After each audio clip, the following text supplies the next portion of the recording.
Lorsque ma sœur, Valérie, m'a annoncé que ma fille ne pourrait pas assister à son mariage, elle a employé un ton d'ordinaire réservé à la logistique.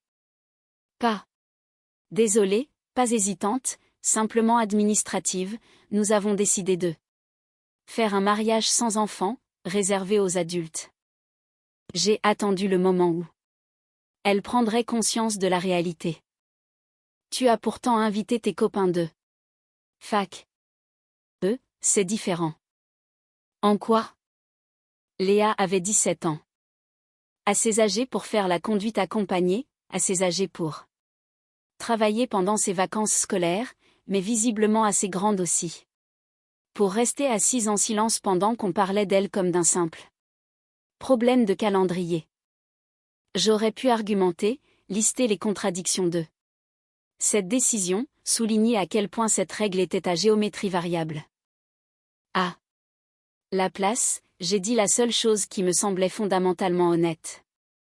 Dans ce cas, nous ne viendrons pas de ton qui monte, pas d'éclat de voix dramatique, juste un retrait silencieux. Le silence au bout du fil s'est étiré.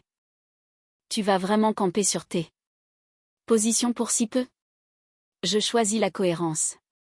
Ce n'est qu'un seul événement, Sébastien. C'était bien là le problème. Car un événement isolé l'est rarement tout à fait, car les exclusions ont cette manière de révéler des schémas récurrents, et parce que ma fille avait entendu toute la conversation depuis le couloir. Elle n'a pas pleuré, ce qui, d'une certaine façon, a rendu les choses encore plus douloureuses. C'est pas grave, m'a-t-elle dit plus tard, avec ce détachement calme que les adolescents adoptent lorsque la déception devient un territoire familier. Tu n'es pas obligé de faire semblant, lui ai-je dit. Je ne fais pas semblant. Mais elle mentait, et nous le savions tous les deux. Le mariage a eu lieu. Les photos ont envahi les réseaux sociaux, des sourires radieux, des lumières travaillées, des légendes idéales parlant de famille, d'amour et de partage. Mon absence n'a jamais été mentionnée, ce qui, dans notre famille, constitue un commentaire en soi. À l'approche du mois de décembre, les invitations pour les fêtes de Noël ont commencé à circuler avec un optimisme prévisible. Car les fêtes de fin d'année, contrairement au mariage, portent en elles une promesse implicite de réconciliation. La tradition a sa propre force d'inertie.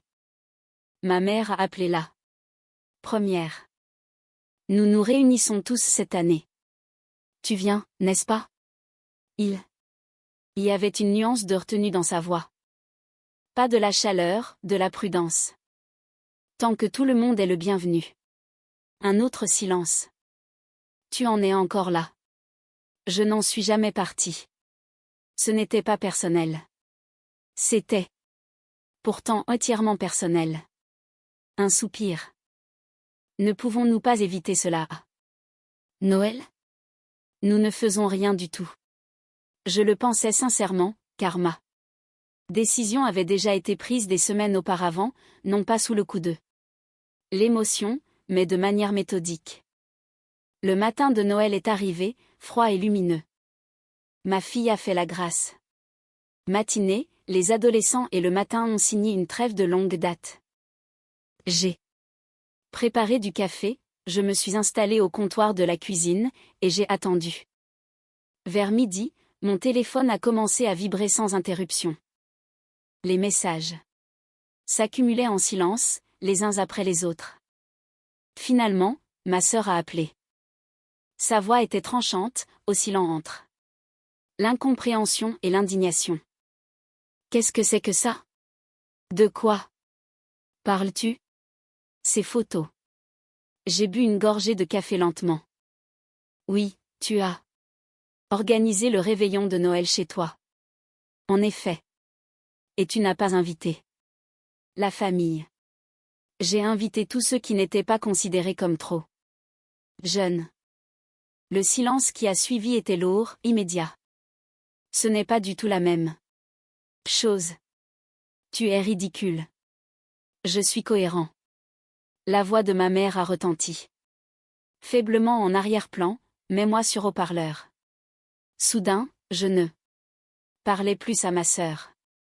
Je faisais face au système familial tout entier. Tu nous as exclus de Noël. Non, j'ai simplement appliqué la même limite. Que vous. C'était un événement formel. Oui. Ici, c'est la famille. Oui. Chaque réponse tombait avec la même neutralité tranquille. Pas d'escalade, pas de provocation émotionnelle, juste la réalité renvoyée telle quelle, sans déformation. Mon père est alors entré dans la conversation, la voix serrée par une irritation contenue. Tu punis tout le monde pour un simple malentendu. Je clarifie. Les attentes. Tu es en train de briser cette famille. Non. Une autre. Vérité simple. J'en décris simplement les conditions. Tu te comportes comme un enfant. Je me comporte comme un adulte qui écoute quand on lui explique les règles. Le silence qui a suivi semblait différent, moins colérique, plus déstabilisé. Car la colère se nourrit de réactions émotionnelles, pas de logique structurelle. Tu savais très bien que ce n'était pas ce que nous voulions dire. A fini par dire ma sœur, d'une voix désormais plus fragile. Je savais exactement ce que vous vouliez dire. Ce n'était pas contre elle en particulier. Ce ne l'est jamais. Un autre silence, plus long, inconfortable, car les généralités sont rassurantes jusqu'à ce qu'elles s'appliquent personnellement. Tu rends la situation embarrassante pour tout le monde. La situation l'était déjà. Tu aurais pu m'en parler. Je l'ai fait. Tu aurais pu faire un compromis. Je l'ai fait. Ça te fait plaisir, en plus. Celle-là a failli me faire rire. Il existe cette croyance tenace selon laquelle poser des limites équivaut à se venger, et que le calme s'apparente à de la cruauté. Je n'ai pas crié, ai-je dit doucement. Je n'ai pas argumenté. Je me suis adapté. Ma mère a repris la parole, d'une voix plus douce cette fois, c'est donc ça. C'est ainsi que les choses se passent désormais. Je ne sais pas, et pour la première fois, cette réponse était sincère plutôt que défensive. Car quelque chose de fondamental avait changé, non pas dans les relations elles-mêmes, mais dans la prise de conscience collective. Parce qu'une acceptation conditionnelle, une fois mise en lumière, ne peut plus facilement retourner dans l'ombre. Parce que tout le monde comprenait désormais le mécanisme. Dans les jours qui ont suivi, les réactions se sont succédées par vagues. Certaines défensives, d'autres conciliantes, d'autres encore étrangement silencieuses. Ma sœur a fini par rappeler. Le ton avait changé, moins d'autorité, plus d'incertitude. Tu penses vraiment que nous avons été injustes? J'ai réfléchi à la question, à sa formulation, à l'espoir subtil d'un apaisement. Je pense que tu ne t'attendais pas à ce que la règle s'applique dans les deux sens. Un silence, puis elle a murmuré, ce n'est plus une enfant. Non, ai-je dit doucement. Ce n'en est pas une. Nous n'avons rien résolu. C'est rarement le cas dans les familles en une seule discussion, mais quelque chose de plus paisible s'est installé entre nous. Pas un accord, mais une reconnaissance mutuelle. Et parfois, c'est là que se trouve le véritable tournant, non pas dans le dénouement du conflit, mais au moment précis où les règles cessent d'être invisibles.